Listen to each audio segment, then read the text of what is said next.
Please welcome সবুজ Uttarpara champions ট্রফির ময়দান আমার এই যেবার পার্টিসিপেট করছে আর কোনোদিন সবাই কাছে গেলে বাংলাদেশ আর সবুজ আজকে একটা নাম্বার আজকে পশ্চিমবঙ্গের বহু মানুষ জানেন সবুজ মানেই ক্লাস সবুজ নিজের চাকরিটা রয়েছে ক্লিয়ারলি কি বলবেন কতটা ভালো লাগে উত্তরপাড়া চ্যাম্পিয়ন্স ট্রফি নিয়ে আমাদের অনেক হিস্ট্রি আছে, ওরা জানে।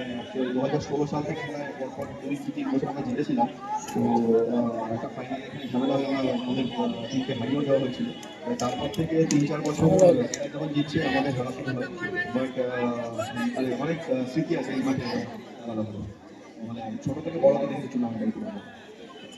সবুজ যদি আমরা এবার ব্যক্তিগত দিকে যাই সবুজ খুব বেশি একটা অ্যাগ্রেসিভ থাকে না সবুজের মধ্যে একটু কোথাও কুইক মাইন্ডে দেখি মাথা ঠান্ডা দেখে ময়দানটা চালানো ভালোবাসে কি বলবো হ্যাঁ, সবাই তো একরকম হয় না, দেখেছেন তো। একটা দুটো খেলাতে আমার একটু অ্যাগ্রেশন বেরিয়ে যায়, তখন রিলসে তখন পরবর্তীকালে দেখি একটু হাসিও পায় অ্যাকচুয়ালি। কিন্তু আমি বরাবরই একটুখানি ওই সচিন ধোনি টাইপের ক্যারেক্টার পছন্দ করি, যে মানে নর্মাল ফুল থাকবে, তো আমার ওটাই পছন্দ। তো লোকের কাছে ওটা মানে ক্যাচি অতটা হয় না, বাট আমার কাছে ওটা বেশি। অবশ্যই সবুজ আমার একটা পার্সোনাল কোশ্চেন সবুজের কাছে যে সবুজ ইতিমধ্যে বহু টুর্নামেন্টে পার্টিসিপেট করেছে সবুজ একটা ফাইনাল কোশ্চেন করবো যে শর্ট রেস থেকে কি কোনো কিছু পাওয়া বাকি রয়েছে সবুজের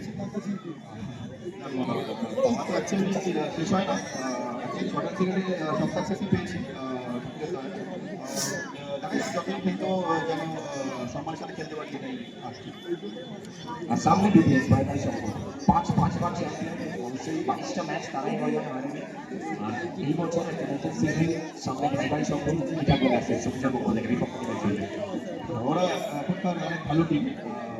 আমরা যখন অ্যাকচুয়ালি খেলা শুরু করি অনেক ভালো টিমের সাথে আমরা খেলে খেলে পার্টিসিপেট করি, ওরা অনেক ভালো টিম বন্ধে, বাট ওদের একটু কপালটাই মানে সাথ দেয় তাদের এই আজকের ম্যাচে তোমার সাথে। থ্যাংক ইউ আমাদের সবুজ অবশ্যই কথা বলে সবুজের সাথে এই বড়